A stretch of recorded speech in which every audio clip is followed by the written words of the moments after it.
और चलिए सीधे चलेंगे उज्जैन, जहां पर सीएम डॉक्टर मोहन यादव ग्राम डोगला जिला उज्जैन में खगोल विज्ञान एवं कार्यक्रम में शामिल हुए हैं।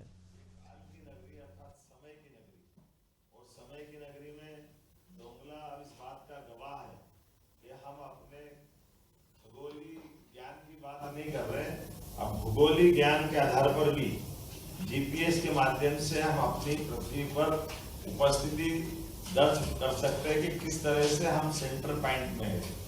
और दुनिया के अंदर घड़ी देख करके आजकल मैं युवा संवाद का कार्यक्रम 1 साल के अवसर पे करता हूँ और कई लोगों से विनोद में बात करता हूँ, मजाक में पूछता हूँ कि ये बताओ घड़ी चलती कैसे। तो मित्र कई सारे बताते हैं घड़ी सेल से चलती है, घड़ी कांटे से चलती है। और ये भी बात करता हूँ कि ये बताओ कि ग्रह नक्षत्र का आपके जीवन पे क्या असर है। 90% ये ध्यान नहीं जाता सबका कि घड़ी का मतलब एक ग्रह से दूसरे ग्रह की परिक्रमा है। सौर मंडल के अंदर सूर्य की परिक्रमा पृथ्वी करती है और 365 दिन में उसकी परिक्रमा का चक्र पूरा होता है और 24 घंटे में अपने अक्ष पे भी पृथ्वी घूमती है, जो दिनों रात के रूप में हमारे सामने 12-12 घंटे का इनका दिनों रात का हिस्सा आता है।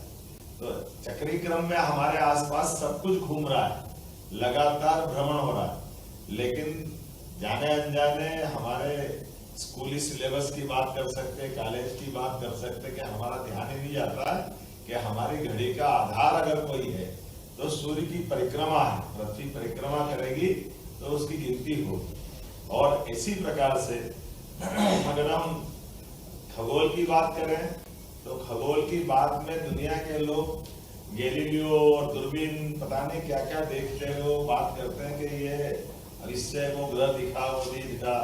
लेकिन मैं तो जानता हूँ कि हमारे गांव के देहात से देहात में भी सत्यनारायण की भी कथा होगी तो नवग्रह की पूजा पहले होगी। अर्थात ग्रहों के ज्ञान हमारी प्राचीन परंपरा में पहले से ही है। ये अलग बात है कि उस ज्ञान को लेकर के आज के भाषा में बोलना, बात करना, ये हमारे शिक्षा संस्थानों में अभी इसका एक तरह से ये संवाद का क्रम जारी हो रहा है। यशस्वी प्रधानमंत्री के नेतृत्व में जिस प्रकार से 2020 की शिक्षा नीति आई है, हम सब कोशिश कर रहे हैं कि उस तरह से उसको पुनः परिभाषित की जाए।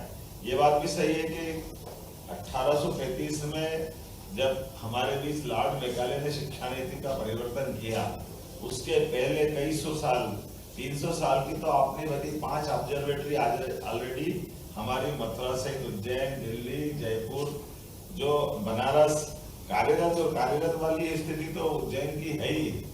लेकिन मैं आज मान के चलता हूँ कि उससे बड़ी बात एक और हो रही है जो हमारे लिए एक दूसरे भाषा में हम ये ध्यान दें कि आज 21 दिसंबर है, 21 जून और 21 दिसंबर इसको शब्द दिया है यूनेस्को के द्वारा योग शिविर, योग दिवस और आज का ध्यान दिवस। लेकिन सच्चे अर्थों में ये सूर्य के उत्तरायण से दक्षिणायन की जाने वाली दोनों तारीखें हैं। आज ही हमारा सूर्यनारायण सही अर्थ में मकर संक्रांति के बजाय आज लास्ट डे है। आज के बाद धीरे धीरे तिल करके दिन बढ़ता जाएगा और रात छोटी होती जाएगी। ये जो हमारे आसपास घटने वाली घटनाओं को लेकर के प्राचीन ज्ञान के आधार पर हम हमेशा 1 साल के अगर पूरे हिस्से करते जाएंगे तो 1 साल को 2 आयन में बदलेंगे, जब उत्तरायण और दक्षिणायन में उनका हिस्सा करेंगे, फिर 12 माह में बदलेंगे, फिर पखवाड़े में बदलेंगे जब हम मौस पूनम तक जाते हैं। और आज के इस दौर में सारी बातें रेखांकित होती जा रही है। सर्वाधिक रूप से मानसिक रोगियों की संख्या अमावस पूनम को ही आती है, ये मेंटल हॉस्पिटल का रिकॉर्ड बताता है। या कोई समुद्र के किनारे जाकर देख ले तो ज्वार भाटे हमेशा इसी तिथियों में क्यों आते हैं, ये अपने आप बताता है। उस तरह से ही जैसे आज समय की गणना की अगर हम बात करें तो समय की गणना में दुनिया में चले जाए तो हर एक कोई चंद्र और सूर्य से ही गिनती बताएगा, लेकिन सच्चे अर्थों में हम नक्षत्रों से भी गिनती कर सकते हैं। ये हमारे पंचांग के माध्यम से मालूम पड़ता है।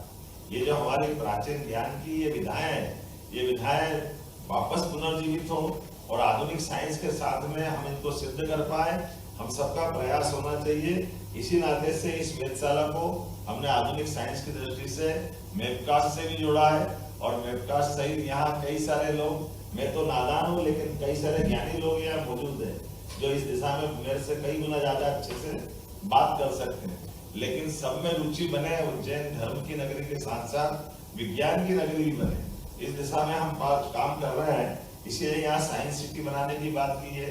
IIT का सैटेलाइट टाउन अपन उज्जैन लाए हैं। आज आधुनिक साइंस की दृष्टि से IT पार्क यहाँ उसका भूमि पूजन करने वाले हैं। IT के बच्चों को भी ये सौगात मिले और नई टेक्नोलॉजी की दृष्टि से हमारी अपनी मध्य प्रदेश की गिनती और आगे बढ़े और यहाँ जो इंजीनियरिंग के बच्चे हैं उनकी अपनी प्रतिभा मेधा का उपयोग समाज के साथ उनके जीवन को बदलते हुए देश और दुनिया में उनकी अपनी गिनती हो। कहने के लिए तो बहुत सारी बात, लेकिन आज मैं इतनी बात पे अपनी बात समाप्त करूंगा कि अगर दुनिया के अंदर अणु परमाणु की व्याख्या हो, ब्रह्मांड के रहस्य की बात हो, पेड़ पौधों में जीवन की बात हो, ये प्रत्येक चीजों के बेस में अगर अपन जाएंगे तो निश्चित रूप से भारतीय ज्ञान परंपरा का ही आधार हमको सबको मिलता है। मेरी अपनी ओर से भारत चूंकि ज्ञान का उद्गम केंद्र रहा है, इसलिए दुनिया के होंगे कई सारे देश जिनकी देश की अपनी ताकत के बलबूते पर वो दुनिया में कब्जा करना चाहते हैं, अपनी अधिसत्ता बनाना चाहते हैं, लेकिन एकमात्र देश भारत है जो अपने आप को गुरु कहते हैं। गुरु अर्थात अंधेरे से प्रकाश की ओर ले जाने वाली परंपरा के रूप में अपना स्थान सुरक्षित रखना चाहता है। आज के इस अवसर पर बदलते दौर में यशस्वी प्रधानमंत्री श्रीमान नरेंद्र मोदी जी के नेतृत्व में हम कदम कदम पर इसके प्रमाण देख रहे हैं। जब सब तरफ से सबकी आशा का केंद्र एकमात्र भारत बन रहा है जो हमारी उस प्राचीन परंपरा को भी गौरवान्वित करेगा और वर्तमान की स्थिति में भी भारत सबका केंद्र बिंदु बन रहा है। मेरी अपनी ओर से आज के इस अवसर पर एक तो वहां ना आने का मुझे बहुत अफसोस है, लेकिन ये मान के चलता हूँ कि आपके सामने ही बोल रहा हूँ। इतना अच्छा भी देख रहे हैं, मैं आपको देख रहा हूँ